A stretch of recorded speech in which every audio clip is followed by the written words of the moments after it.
objek dan subjek hukum Islam. Hukum dalam konsep ilmu usul fikih dibagi dua macam, yaitu hukum taklifi dan hukum wadi. Secara terminologi, hukum adalah kitab Allah yang berhubungan dengan perbuatan mukallaf yang berbentuk al-iqtida, at-takhir, dan al-wadi. Yang dimaksud dengan kitab adalah firman Allah yang berupa perintah-perintah atau larangan-larangan. Juhaya S. Praja menyebut kitab sebagai al-muktabih, yakni produk dari kitab yang berupa perbuatan hukum. Juhaya S. Praja juga mengatakan bahwa yang dimaksud dengan al-iqtiqa atau imperatif ialah tuntunan untuk melakukan sesuatu perbuatan atau untuk tidak melakukan suatu perbuatan. Jika tidak dilaksanakan akan mendapat dosa dan siksaan, disebut dengan wajib. Sedangkan tuntutan yang harus ditinggalkan, jika dilakukan akan berdosa dan mendapat siksa, disebut dengan haram.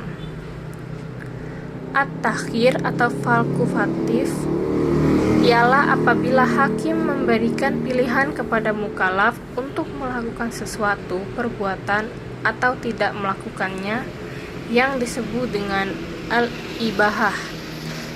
Perbuatannya disebut dengan mubah.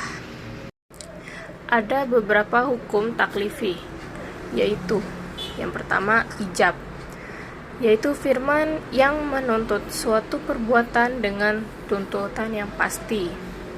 Kedua, naf, yaitu firman yang menuntut sesuatu perbuatan dengan tuntutan yang tidak pasti. Menurut ulama Hanafiyah, hukum taklif dibagi menjadi 7, yaitu fardu, wajib, tahrim, karohah tahrim, karohah tanzih, naf, dan ibahah. Menurut ulama Hanafiyah, jika suatu perintah didasarkan pada dalil yang pasti, seperti Al-Quran dan hadis mutawatir, perintah itu disebut dengan perintah fardu. Akan tetapi, jika perintah itu berdasarkan pada dalil yang zani, perintah itu dinamakan wajib. Demikian pula halnya dengan larangan. Jika larangan itu didasarkan pada dalil yang qati, disebut haram. Sebaliknya, jika larangan itu didasarkan pada dalil yang zani, maka tergolong pada hukum makruh. 5 atau 7 jenis hukum tersebut dinamakan dengan taklifiyah, yang artinya tuntutan atau memberi beban. Taklifi disebut pula sebagai jenis perbuatan hukum. Hukum wadi ialah firman Allah yang menjadikan sesuatu sebagai sebab adanya yang lain, atau musabab, atau sebagai syarat yang lain, atau masyrut, atau sebagai penghalang atau mani adanya yang lain.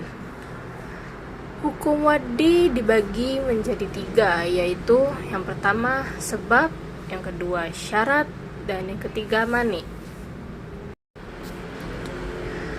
Al-Quran dan Sunnah diyakini sebagai sumber hukum Islam.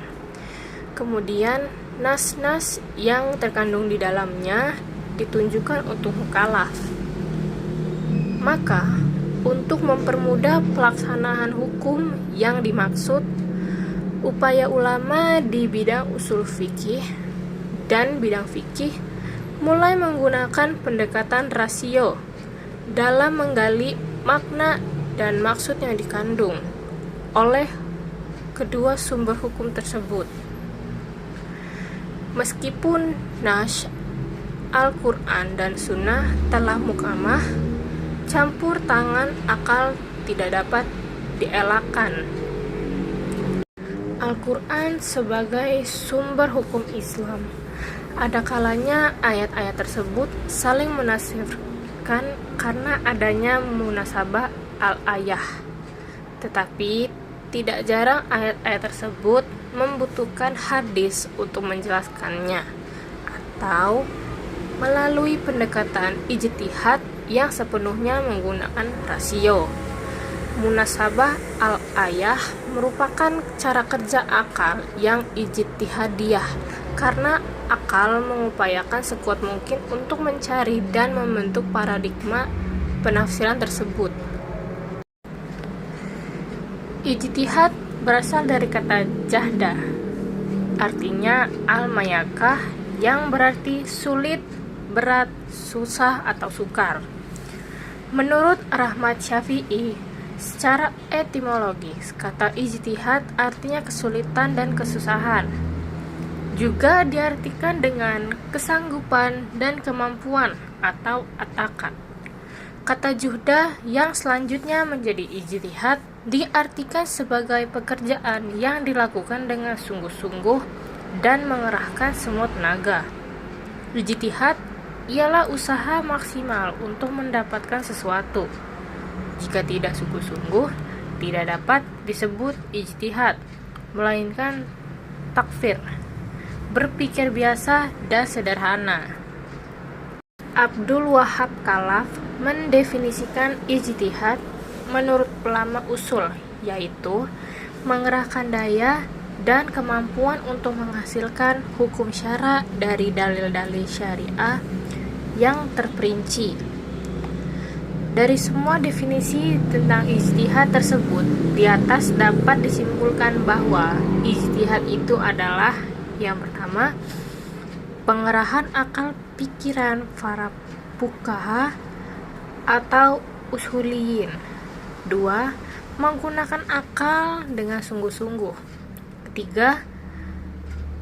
Berkaitan dengan hukum syar'i dan amaliyah. 4. Menggali kandungan hukum syar'i dengan berbagai usaha dan pendekatan. 5. Dalil-dalil yang ada dirinci sedemikian rupa sehingga hilang kezaniannya. 6. Hasil ijtihad berbentuk fikih sehingga mudah untuk diamalkan.